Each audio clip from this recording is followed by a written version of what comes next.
ये बात है 1960 के दशक की, जब अमेरिका के नॉर्थ कैलिफोर्निया में रात में सड़कों पर सन्नाटा पसर जाता। दहशत का आलम यह था कि लोग अपने घरों से निकलने में भी डरते थे। इसका कारण था एक सीरियल किलर। उसका नाम था द ज़ोडिएक किलर। यह किलर लोगों की हत्या करके अखबारों को एक चिट्ठी भेजता।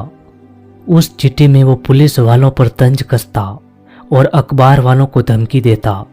अखबार वालों को कहता कि इस चिट्ठी का फोटो आप अखबार में छापें और यदि ऐसा नहीं करोगे तो अगला टारगेट तुम बनोगे। अखबार वाले भी इतने डर जाते कि जो वो कहता वही करते। ज़ोडिएक किलर के निशाने पर यंग लोग रहते थे। उसने अपनी एक चिट्ठी में यह दावा किया था कि उसने 37 लोगों को मारा है।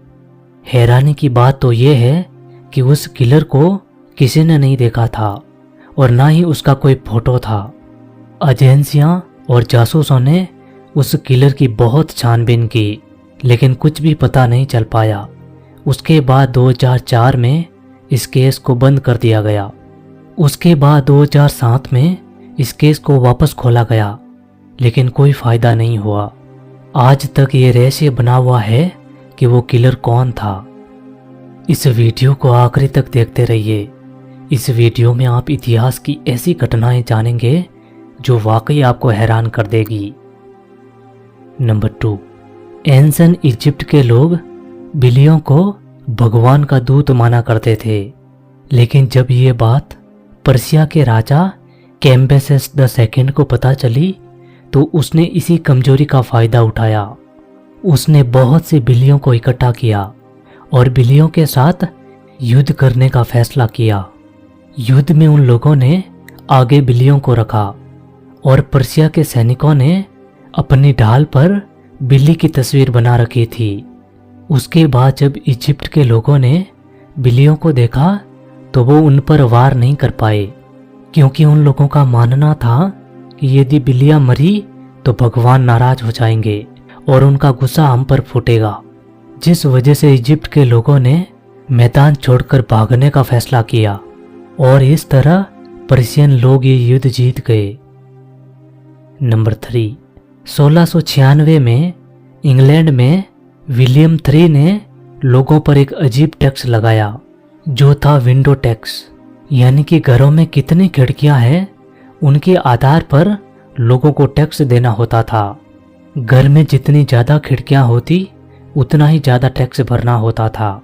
उसके बाद 1891 में इस टैक्स को रद्द कर दिया गया।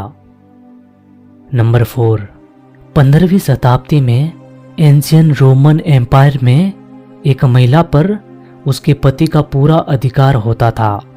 यहाँ तक कि यदि किसी महिला से कोई गलती हो जाती तो एक पति को ये अधिकार होता था कि वो अपनी पत्नी को सजा दे सकता है, यहाँ तक कि उसे पीटने, उसे तलाक देने और उसे जान से मारने का भी अधिकार होता था।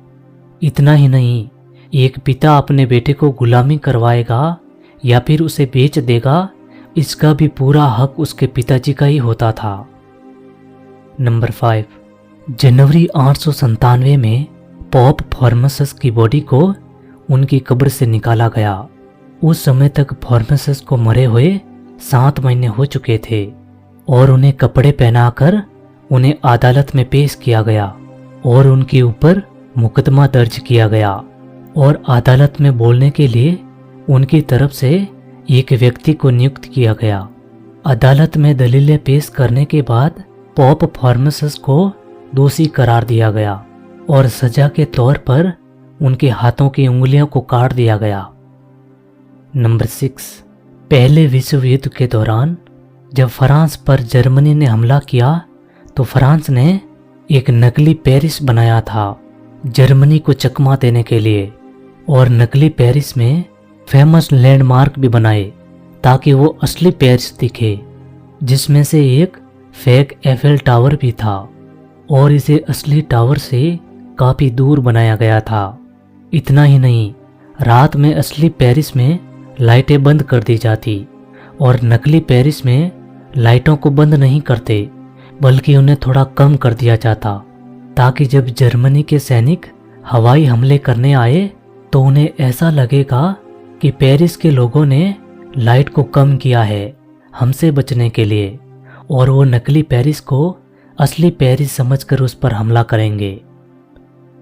नंबर 7, हम सब के फ़ोन में ब्लूटूथ तो होता ही है, लेकिन क्या आप जानते हैं कि ब्लूटूथ का नाम ब्लूटूथ कैसे पड़ा? दरअसल ब्लूटूथ का नाम 10वीं सदी के राजा हेरोड गॉर्सन ब्लूटूथ के नाम पर पड़ा, क्योंकि ब्लूटूथ का काम है दो डिवाइस को आपस में जोड़ना, और यही काम किंग हेरोड ने किया था। उसने बहुत से राज्यों को आपस में जोड़ दिया था, जिसमें नॉर्वे और डेनमार्क भी शामिल थे। यही कारण है कि ब्लूटूथ का नाम इसी राजा के नाम पर रखा गया। नंबर 8, दुनिया में महाठगों के बारे में तो आपने सुना ही होगा, लेकिन इतिहास में एक ऐसा भी ठग था जिसने एफिल टावर को 2 बार बेच दिया था। उस व्यक्ति को FBI ने विक्टर लुस्टिग नाम दिया था, लेकिन ये नाम उसका असली नहीं था, बल्कि ये नाम 47 नामों में से एक नाम था। विक्टर 5 भाषाओं को जानता था और उसे बोल लेता था। विक्टर बहुत शातिर ठग था। वो जब भी किसी होटल में रुकता तो वो FBI के एजेंट के नाम से ही कमरा बुक करता था, और उन्हीं एजेंट के नाम पर वो हवाई जहाज यात्रा करता था। उसके बाद जब वो पकड़ा गया तो उसे अल्काट्राज जेल में रखा गया, जहां उसकी 11 मार्च 1947 को निमोनिया के कारण मृत्यु हो गई। नंबर 8, मेडिवल एरा में जर्मनी के शादीशुदा लोगों के बीच जब झगड़ा होता तो वो अजीब तरीके से सुलझाते थे। पति और पत्नी एक रिंग के अंदर फिजिकल फाइट किया करते थे। पुरुष महिला से हाइट में लंबा होता है, इसीलिए पुरुष को एक खड्डे के अंदर ये लड़ाई लड़नी होती थी, जिसमें पुरुष का एक हाथ भी बांध दिया जाता था और महिला बाहर खड़ी रहती थी। महिला के हाथ में हथियार के तौर पर कपड़े में पत्थर बांधे हुए रखती थी, जिसे वो दोनों लड़ते थे। ये फाइट इतनी खतरनाक होती थी कि कभी कभी दोनों में से एक की मृत्यु हो जाती। यदि इस फाइट में पुरुष हार जाता तो बीच चौराहे पर उसका सर काट दिया जाता, और यदि इस लड़ाई में महिला हार जाती तो उसे जिंदा ही दफना दिया जाता था। नंबर 9, स्टेथोस्कोप, जिसकी वजह से डॉक्टर हमारे दिल की धड़कन सुनते हैं। इसका आविष्कार एक फ्रांसीसी वैज्ञानिक रेने लाइनेक ने किया था, जिसके पीछे एक गजब की कहानी है। दरअसल स्टेथोस्कोप से पहले डॉक्टर पेशेंट के सीने पर कान लगाकर उसकी हार्ट बीट सुनते थे। इसी तरह लाइनेक के पास एक दिन एक महिला आई जो हार्ट की प्रॉब्लम से परेशान थी। लाइनेक को उनकी हार्ट बीट सुननी थी, लेकिन लाइनेक को बहुत शर्म आ रही थी क्योंकि वो पेशेंट एक महिला थी। इसका हल ढूंढते हुए लाइनेक ने एक कागज को मोड़ा और उसे ट्यूब जैसा आकार दिया, और उसी मुड़े हुए कागज से उसने उस पेशेंट के दिल की धड़कन सुनी। और इस प्रकार लाइनेक ने लकड़ी से बनाए हुए ऐसे बहुत से मॉडल तैयार किए जिसे पेशेंट के दिल की धड़कन सुनते थे, और इस तरह लाइनेक की ये शर्म स्टेथोस्कोप के आविष्कार की कारण बनी। नंबर 10, हम सब भारतीय सुबह चाय जरूर पीते हैं, लेकिन चाय की शुरुआत आज से 5000 साल पहले चाइना से हुई थी। चीन के एक शासक थे सेंग हू, उन्होंने ही चाय को इन्वेंट किया था, और वो भी एक गलती से। दरअसल एक दिन सेंग हू के उबलते हुए पानी में एक पेड़ की पत्तियां गिर गई, और जब वो पत्तियां पानी में गिरी तो बहुत अच्छी खुशबू आ रही थी और पानी का रंग भी बदल गया। लेकिन जब सेंग हू ने वो पानी पिया तो उन्हें बहुत अच्छा लगा और बहुत टेस्टी भी लगा, और उनको पूरे शरीर में ताजगी महसूस हुई। और उस समय सेंग हू ने चाय का नाम चाहा रखा था, और उसके बाद चाय को ब्रिटेन समेत बहुत सारे देशों में पहुंचाया। और 1834 में ब्रिटिश ही चाय को भारत में लाए थे और भारतीयों को चाय इतनी पसंद आई कि ये चाय हमारी रोज की आदत बन गई।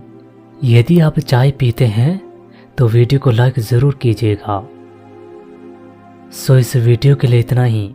यदि आपको यह वीडियो पसंद आया हो तो वीडियो को लाइक और चैनल को सब्सक्राइब ज़रूर कर देना। ऐसे ही और वीडियो देखने के लिए मिलते हैं अगले वीडियो में।